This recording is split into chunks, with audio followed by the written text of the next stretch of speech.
Tiruchendur doctor Sivanthi Adithanar கல்வியியல் கல்லூரி உங்கள் எதிர்காலத்திற்கான சிறந்த தேர்வு. மாண்புமிகு பொதுப்பணித்துறை அமைச்சர் அவர்கள். மாண்புமிகு பேரவைத் தலைவர் அவர்களே, என்னுடைய உரையில் ஒரு சிறிய திருத்தம். மேகதாது அணை குறித்து புதிய நடுவர் மன்றம் ட்ரிபியூனல் கோரிக்கை வைக்கப்பட்டுள்ளது.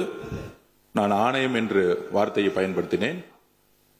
அதற்கு பதிலாக ட்ரிபியூனல், புதிய நடுவர் மன்றம் ட்ரிபியூனல் கோரிக்கை வைக்கப்பட்டுள்ளது. புதிய ஆணையம் அமைப்பது குறித்து எந்தவித முன்மொழிவுகளும் இல்லை என்பதை இந்த அவைக்கு முன்பு நான் தெரிவித்துக் கொள்கிறேன். புதிதாக கோரப்பட்டுள்ள புதிய நடுவர் மன்றம் ட்ரிபியூனல் மேகதாது அணை மற்றும் உபநீர் பிரச்சனை மட்டுமே எடுத்துக்கொள்ள இயலும் என்ற கருத்தினை மீண்டும் பதிவு செய்ய விரும்புகிறேன்.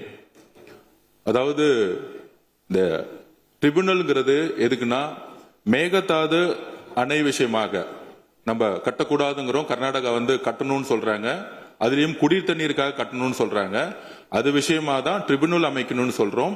ஆணையம் கிடையாது. இதுக்கு முன்பு இருந்த ஆணையங்கள் உறுதியாக செயல்படணும். 2018 நாம் வெற்றி பெற்ற அந்த தீர்ப்பை நாங்கள் உறுதியாக நிலைநாட்ட சட்ட ரீதியான எல்லா போராட்டங்களும் மாண்புமிகு முதலமைச்சர் அவர்கள் தமிழக விவசாயிகளோடு சேர்ந்து ஒவ்வொரு நாளும் சட்ட வல்லுநரோட விவாதம் பண்ணிட்டு இருக்காரு.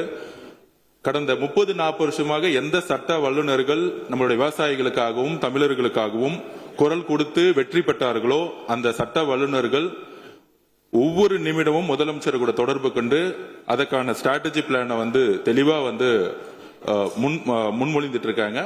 உறுதியாக நாங்கள் மீண்டும் கூறுகிறோம், தமிழக விவசாயிகளுடைய உரிமைகளையும் தமிழகத்துடைய உரிமையும் மாண்புமிகு முதலமைச்சர் அவர்கள் உறுதியாக நிலைநாட்டுவார் என்கிறதை நாங்கள் பதிவு செய்கிறோம். நன்றி.